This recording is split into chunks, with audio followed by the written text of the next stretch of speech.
I am standing outside the glass doors of a building I am about to rob. It's 2:14 in the afternoon on a Tuesday. In my right pocket, I have a lockpick set, a cloned RFID keycard, and a USB rubber ducky program to deploy a remote access Trojan the second I plug it into an unlocked workstation. If a cop stops me right now, those are burglary tools. That's a felony. But in my left pocket, I have a laminated piece of paper. It's signed by the CEO of the multinational bank housed inside this building. It says, effectively, this person is authorized to do everything they are about to do. Do not arrest them. Call this number immediately. I call it my get out of jail free card.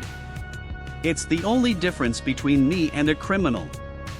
I am a red teamer. Companies pay me thousands of dollars to break into their buildings, steal their data, and expose their weaknesses before the bad guys do. And let me tell you, the bad guys don't have a laminated card in their pocket. People think cybersecurity is all about zero-day exploits and brute-forcing firewalls. They watch movies and imagine a guy in a hoodie typing furiously in a dark room, bypassing mainframes in seconds. That's Hollywood. In the real world, why would I spend months trying to crack a state-of-the-art encryption algorithm when I can just ask Susan at the front desk for the Wi-Fi password? High-tech security is a myth. It's a security blanket companies buy to feel safe. They spend millions on biometric scanners, AI-powered threat detection, and next-generation firewalls. But they forget the one vulnerability they can't patch: human beings. Humans are helpful. Humans are trusting. Humans don't want to be rude. And that is exactly what I exploit.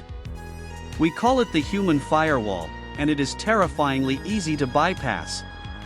A smile and a confident stride will get you further than any hacking tool. A $20 high-vis vest and a clipboard make you practically invisible. You become part of the background noise of corporate life. Nobody questions the guy fixing the printer. Nobody stops the delivery driver struggling with a stack of boxes. For this job, I'm not a ninja. I'm not a super spy. I'm Dave. Dave is a tired, overworked HVAC repairman. I spent a week building Dave's backstory. I bought a faded blue work shirt with a generic logo from a thrift store. I rubbed dirt and grease into the knees of my work pants. I bought a heavy, scuffed toolbox online and filled it with random wrenches and gauges I don't know how to use. I even printed a fake work order that looks official if you don't look too closely. My character is simple: I'm here to fix the AC unit in the server room on the 14th floor. I'm late. I'm annoyed. I just want to get this done and go home. That attitude is my camouflage. People don't want to deal with a grumpy technician. They just want to point me in the right direction and get me out of their hair. I adjust the strap of my toolbox on my shoulder. It's heavy, digging into my skin. That's good. The weight makes my posture slump. It makes my grunts of exertion real. The building is a monolith of steel and reflective glass, gleaming under the afternoon sun. It screams power and money. I watch the people streaming in and out of the revolving doors. Suits. Expensive haircuts. Everyone is looking at their phones, oblivious to the world around them. They are the herd, and I am the wolf in sheep's clothing. My heart rate is elevated. It always is right before the breach. It's a physiological response to danger, a primal spike of adrenaline. My body knows I'm doing something wrong, even if my brain knows it's legal. The trick is to hide it. My face must remain a mask of bored indifference. My hands must be steady. If I look nervous, I'm done.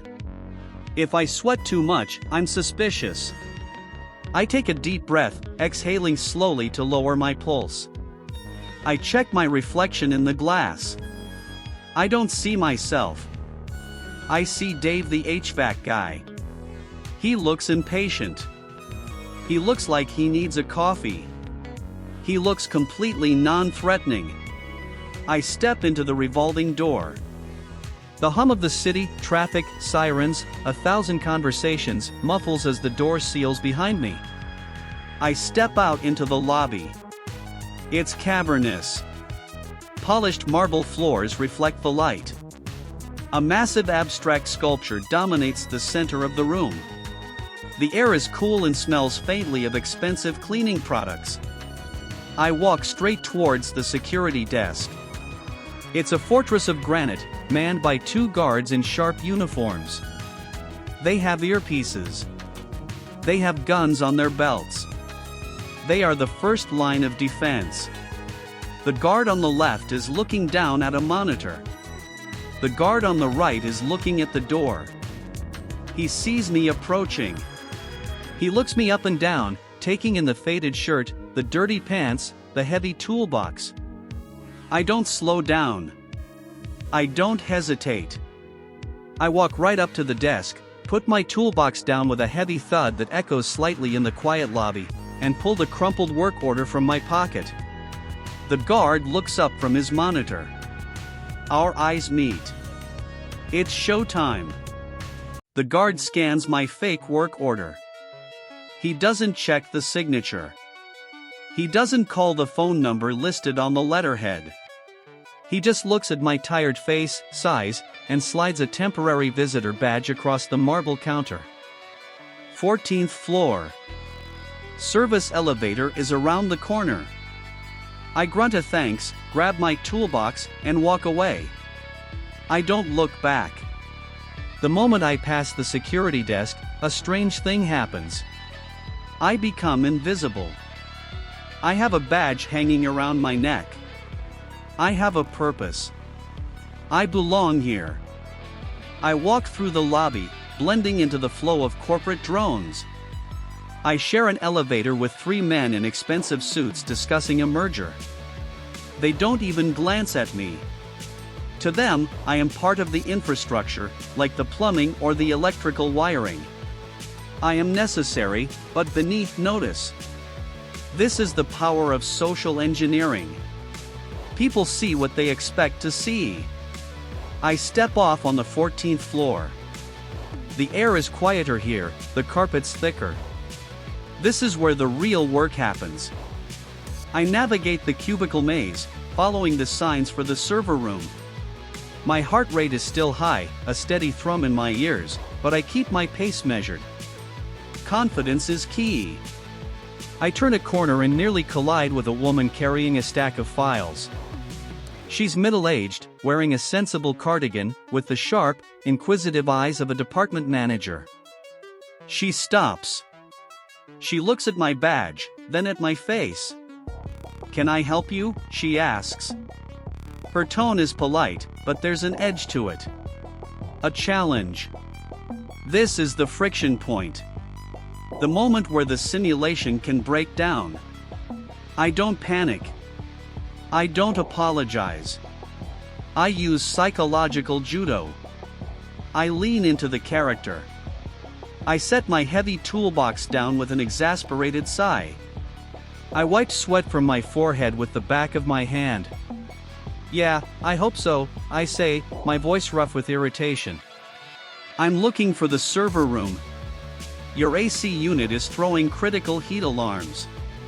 Dispatch said it was an emergency, but nobody down here seems to know where it is." I gesture vaguely with the crumpled work order. "I've been wandering around for 10 minutes. This thing is gonna cook itself if I don't get in there." Her expression shifts instantly.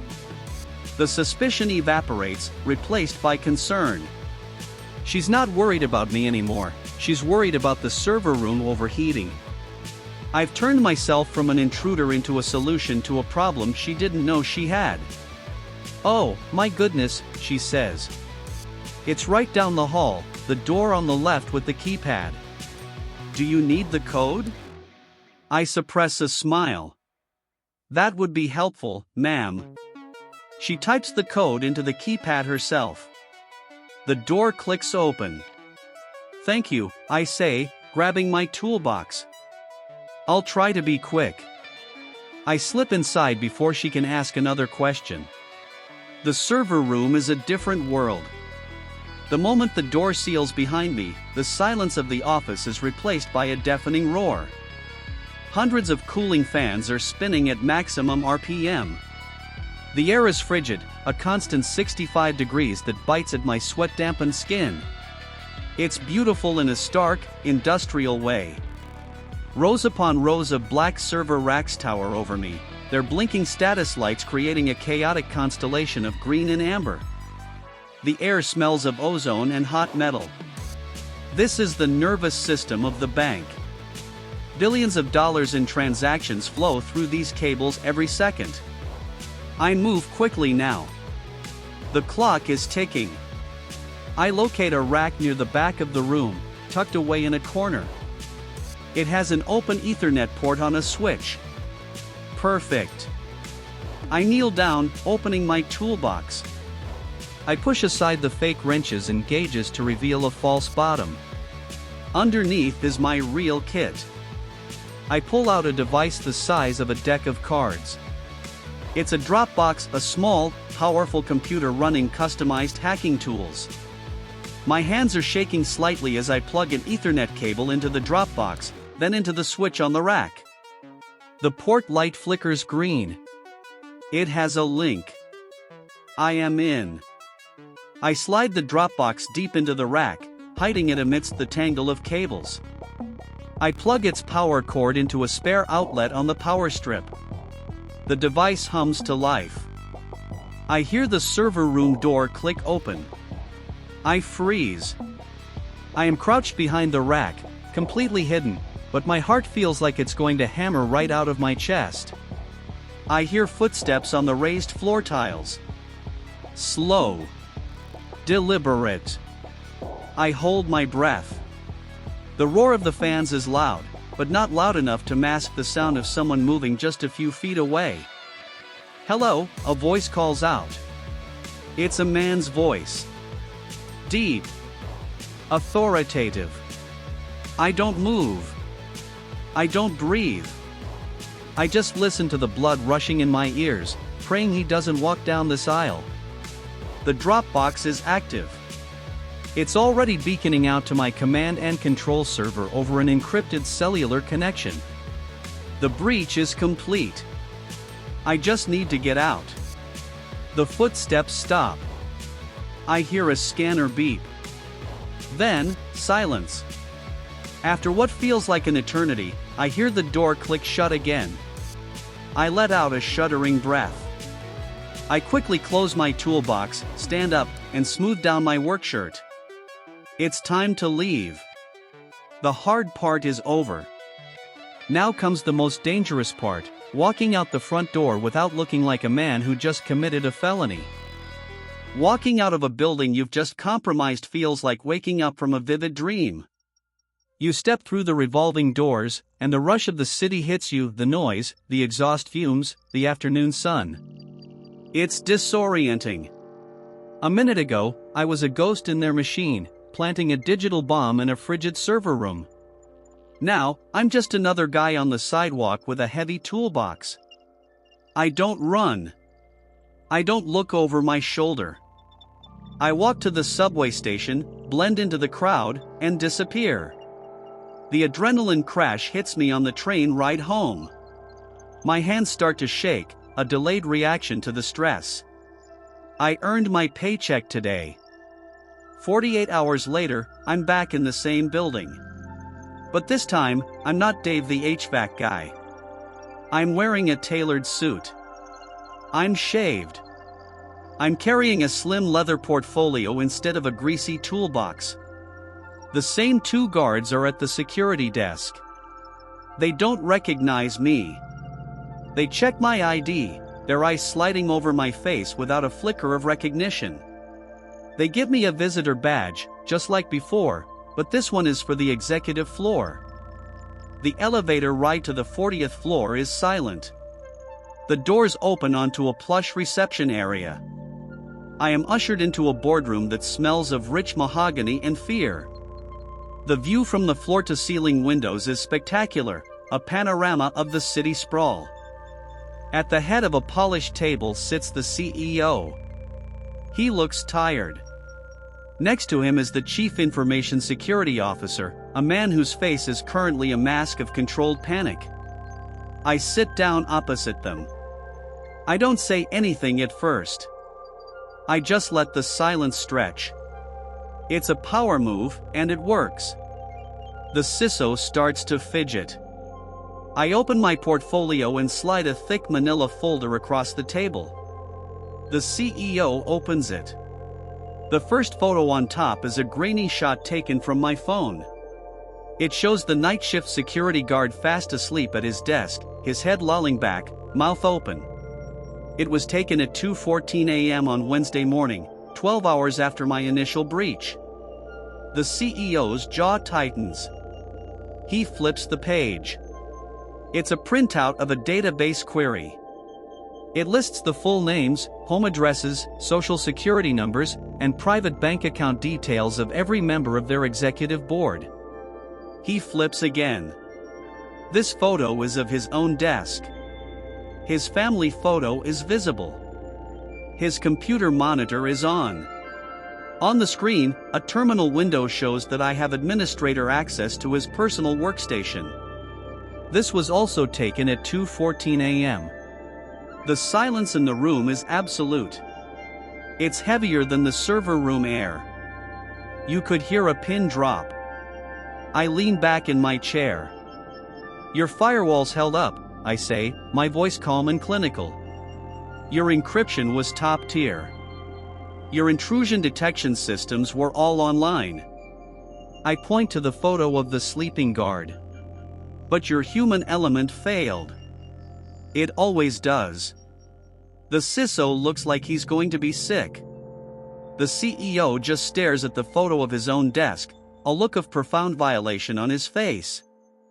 I didn't break in with a zero-day exploit or a quantum computer. I broke in with a thrift store shirt, a fake work order, and a confident lie. I exploited their trust, their politeness, their desire to be helpful. Security, I say, standing up to leave, is not about the locks on your doors. It's about the stories you tell yourselves to feel safe. You tell yourselves you're protected because you spent millions on hardware. You tell yourselves that a badge and a uniform means someone belongs. I pick up my portfolio. But the truth is, the most dangerous vulnerability in this entire building walked right past your guards, rode the elevator with your staff, and had a pleasant conversation with your department manager. I walked to the door and turned back one last time. You can patch software. You can upgrade hardware. But you can never patch human nature.